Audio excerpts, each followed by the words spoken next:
Bom, voltamos com a segunda parte da nossa aula sobre o Iluminismo, a crise do antigo regime e o Iluminismo. Na aula anterior, nós fizemos um esboço para vocês sobre algumas características do chamado antigo regime, né? Cuja principal característica era o absolutismo, certo? Onde os poderes estavam totalmente absolutos na mão do monarca, beleza? Passamos para vocês algumas características do iluminismo, certo? E o porquê desse movimento se intitular iluminismo. Iluminismo como a luz, a razão, em contraponto às trevas, à ignorância. O pensamento moderno em contraponto ao pensamento medieval, certo? Essa é a principal ideia. Essas duas ideias foram do encontro e o movimento iluminista, ele trouxe mudanças e consequências posteriores, certo? Para a sociedade europeia e também se espalhou por todo o mundo, beleza? Tranquilo? Então, a gente vai aqui falar um pouco sobre os principais filósofos. Eu digo os principais filósofos porque são sempre, na maioria das vezes, são esses filósofos que são estudados, certo? Óbvio que pode se aprofundar, mas não é o momento da gente, não é o caso da gente agora. Tranquilo? Que a gente já falou sobre o chamado o precursor, o pai do iluminismo, que é John Locke, o inglês John Locke.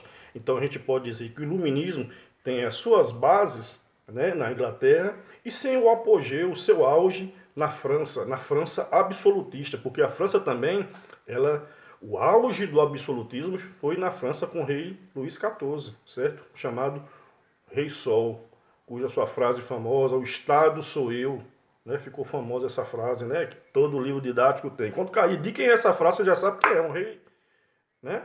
Um rei francês. Pronto. Um dos dos pensadores filósofos iluministas franceses, Montesquieu, certo? Montesquieu, todos esses filósofos eram burgueses, né? Eram economicamente, tinham um poder econômico, eram da burguesia, certo? Montesquieu, na França. Quais eram as principais ideias de Montesquieu, certo? Divisão dos poderes, executivo, legislativo e judiciário. Olha a principal ideia dele. Ele está falando que o iluminismo vai de encontro ao absolutismo. Se no absolutismo o poder está na mão do soberano, ele já fala o seguinte: não, pera aí, vamos dividir isso aí. Não pode uma pessoa deter em suas mãos todos os poderes. Então, ele fez isso aqui, ó, a divisão dos poderes. Ele pensou, certo, as ideias dele. O principal livro é O Espírito das Leis. O mais famoso livro dele é O Espírito das Leis, onde ele traz essas ideias da divisão dos poderes em executivo, legislativo e judiciário. Que é isso, quando eu falo que vocês, das ideias iluministas, como elas se proliferaram, elas se espalharam pelo mundo, certo? E aí você percebe o poder, a importância e a amplitude desse movimento chamado iluminismo. Se espalharam para o mundo. Vamos dar aqui o Brasil. Como eu falei a vocês, a grande maioria dos países, se não todos os países ocidentais, certo?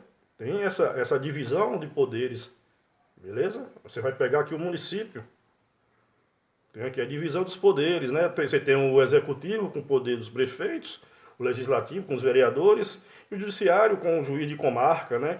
Que julga. Então, os poderes não estão mais na mão de uma pessoa só, certo? Divide, são poderes, isso aí está na nossa Constituição de 1988, são poderes independentes e harmônicos entre si, certo? Então, olha, eu falei, acabei de falar, e a segunda questão aqui, ó, o segundo ponto, harmonia e autonomia entre os poderes. Ele dá essa ideia de divisão, mas são poderes harmônicos, são autônomos, mas são harmônicos. Eles não podem estar. Harmonia é o que? Harmonia, eles não podem brigar entre si. Não podem a gente tem que tomar as decisões cabíveis, onde um poder não ultrapasse o poder do outro, certo? Um poder não ultrapasse a esfera do outro, melhor dizendo, beleza? E submissão de todos perante a lei, né? Todos são iguais perante a lei. É uma ideia iluminista. Então, haveria de se ter um corpo de leis e todos seriam. Há necessidade de ter um corpo de leis e que todos, todos ali tá, né, em caixa alta ali, são iguais perante a lei. Você pode até questionar aí, professor, mas será que todos são iguais? Isso é um questionamento que podemos fazer nas nossas atividades e vamos fazer. Mas agora a gente tem que passar esse esboço, certo? E nas nossas indagações pessoais a gente vai passar nas atividades, ok? Um outro famosíssimo é Voltaire, não é isso? As principais características de Voltaire é o seguinte: do pensamento desse filósofo, a principal é a crítica ao clero e à intolerância. A crítica, ele era um ferrenho crítico mesmo, de apontar o dedo da igreja, certo? Ele era um ferrenho crítico da igreja. Ele também era contra a intolerância. Tem uma frase famosa dele, né? Não sou a favor do que você pensa, não concordo com o que você pensa, mas vou defender até a morte a sua liberdade de pensamento, certo? Isso aí é ser tolerante. E ele era contrário à intolerância, certo? As principais características do pensamento voltairiano, digamos assim. Ele também defendia a igualdade jurídica, que é a igualdade de todos perante a lei, certo? Olha aí os princípios, ó, liberdade e igualdade, certo? Liberdade e igualdade. E, obviamente, se ele fala tanto em liberdade, se ele criticava, ele tem que defender o quê? A liberdade de expressão, certo? São todos a liberdade de expressão, a liberdade de se expressar, de deixar suas ideias fluírem através da escrita, da fala, que você não podia ser censurado. Ele pede isso, ele tinha essa ideia, certo? Todas essas ideias aí, vocês vão perceber que são ideias que são até ainda hoje buscadas, certo? De forma universal, beleza? Vamos passar para um outro pensador. Jean-Jacques Rousseau, certo? O mais importante e influente, tem aí dizendo, né? Porque ele estava mais próximo das camadas populares. Dentre esses todos, ele estava mais próximo das camadas populares, certo? Ele defendia o quê? A soberania popular. Um dos livros mais importantes deles é o Contrato Social, onde quando ele defende essa soberania popular, é o seguinte: o povo é que, o povo é que tem um poder. Se o soberano ele não agrada, não está fazendo o seu papel enquanto soberano, que é cuidar da sua população, eu vou falar nem súditos, soberano vamos falar de súditos, certo? O povo tinha o poder de retirá-lo do seu status, não do seu status, mas do seu cargo, digamos assim, certo? O povo tinha um poder de colocar e tirar o governante.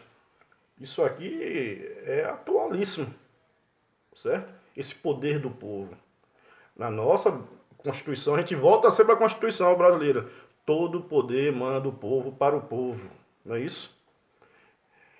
Você pode, volto a dizer, e são ideias, né, que ao pé da letra são ideias sensacionais. Imagine para aquele momento, certo? Agora a gente percebe que a prática já é um outro processo. Volto a dizer, mas a gente vai se aprofundar posteriormente, certo? Dois outros filósofos que estão aí nos projetos didáticos é Diderot e D'Alembert, que são os responsáveis pela enciclopédia. São eles que pegam todas essas ideias, sejam elas políticas, filosóficas, econômicas, científicas, e condensam na enciclopédia, que é, digamos que é a Bíblia do iluminismo, certo? Esses são os famosos filósofos franceses que geralmente estão nos livros didáticos de todos nós, certo? Pronto. A crise do antigo regime e o iluminismo. Aqui a gente tem um outro tópico, que quando saem essas ideias, certo? Então elas começam a se difundir e vão criando realmente um furdúncio, né? Então tem alguns nobres que falam o seguinte, olha, então eu vou dar o meu poder logo, uma parte, para me deixar quieto aqui, para não ser guilhotinado. Tranquilo? Então, é o chamado despotismo esclarecido, certo? Vamos explicar o que seja esse despotismo esclarecido. O déspota, já diz o nome, o déspota é aquele monarca absoluto. Quando se fala ele é um déspota, quer dizer o seguinte, é aquela pessoa que o pensamento dela, o agir dela é o que vale em relação aos demais, certo? A gente está falando no sentido aqui de autoridade, de governantes, certo? Então ele fala aqui, os reis absolutistas que, influenciado pelas ideias iluministas, promovem reformas em seus países, porém sem abdicar do seu poder, certo? Eles falam o seguinte, olha, eu tenho esse poder, eu vou fazer essa reforma aqui, aqui, aqui e aqui, mas quem manda sou eu, certo? Então essa é a principal ideia do despotismo esclarecido. O rei continua, o monarca continua, certo? A rainha continua, ela cede em alguns pontos, mas ela continua, o monarca, ela, a pessoa, continua no poder. Agora, por que isso? Obviamente, já está dizendo aqui, para evitar rebeliões. A tentativa de evitar rebeliões internas. Lembra lá de Jean-Jacques Rousseau, que ele fala que o povo tem o direito de tirar o governante, caso ele não haja de forma decente para com seus governados? Essa é a ideia do despotismo esclarecido. Ceder para não perder. Beleza? Então, a importância do movimento iluminismo. Vamos ver aqui as consequências, porque é importante. Eu falei a vocês que esse movimento é muito importante porque ele é muito amplo, certo? Ele traz consequências, digamos, fundamentais para chegarmos até os dias de hoje, na nossa vida política, certo? Principalmente político, certo? Movimentos políticos, beleza? A gente não falou aqui de economia, certo? Porque não as principais, a gente está dando aqui uma ênfase maior às mudanças, às ideias voltadas para as questões políticas e jurídicas, certo? Não falamos aqui de Adam Smith sobre o liberalismo econômico, mas isso aí a gente pode dar para vocês essas ideias através de resumos ou então até de uma outra teleaula, só sobre a economia no período iluminista, certo? Tranquilo? Então vamos aqui. Importância do movimento. Influenciou uma série de movimentos na Europa e fora dela, que abalaram definitivamente o antigo regime ao longo do século XVIII e XIX. Como exemplo, a independência dos Estados Unidos e a Revolução Francesa. Os principais movimentos, certo? Porque depois da independência dos Estados Unidos, né? Independência dos Estados Unidos em 1789, 1776, perdoe-me, a independência dos Estados Unidos, 1789 é a Revolução Francesa. São esses dois principais países que acatam, que recebem, e através das ideias iluministas, também fazem essa ruptura, certo? Onde cai o poder do monarca, certo? São dois, a independência dos Estados Unidos e a Revolução Francesa. Professor, e o Brasil? O Brasil teve tentativa. A Inconfidência Mineira tinha ideias iluministas, certo? Tinha ideias iluministas. Só que o Brasil teve essa mudança, o Brasil deixou de ser colônia, os Estados Unidos foi colônia da Inglaterra. Então, com essas ideias, ela foi contra o opressor, a partir das ideias iluministas, certo? Aqui a gente teve também essa possibilidade, nuances, alguns lampejos de ideias iluministas, mas não chegou no objetivo real, certo? Então aqui a gente fala, a importância. A base do pensamento contemporâneo em muitas sociedades ocidentais no que diz respeito à organização política, econômica e social. Eu venho falando aqui para vocês ao longo dessa aula, a gente fala de alguns tópicos e a gente sempre se remete à nossa Constituição. Então aqui, o que a gente vem falando, a gente percebe que a base do pensamento contemporâneo hoje, em muitas sociedades ocidentais, certo? No que diz respeito à organização política, econômica e social, bebem, vão buscar na fonte do iluminismo. Tranquilo? Segundo o iluminismo, o princípio organizador da sociedade deveria ser a busca da felicidade. Aí você pode falar assim, mas como é que se consegue a felicidade? Né? Esse é um questionamento. O que é ser feliz em uma sociedade? Pense nesse questionamento. Ao governo caberia garantir os direitos naturais, que são esses três aqui que a gente vai repetir: a liberdade individual e a livre posse de bens, a tolerância para a expressão de ideias, a igualdade perante a lei, a justiça com base na punição dos delitos. Vai se punir? Certo, mas com justiça. Aí pergunta assim, qual desses direitos nos é garantido em plenitude? Olha um outro questionamento. Tranquilo? Aqui eu creio que é o nosso último slide.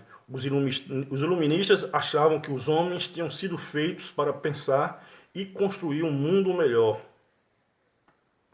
É esse o pensamento dos iluministas, certo? Através de quê? Através da razão. Certo, pessoal? Eu espero que com isso, com essas duas partes, né, essas duas partes sobre o iluminismo e sobre a crise do antigo regime e o pensamento iluminista, as características do iluminismo, vocês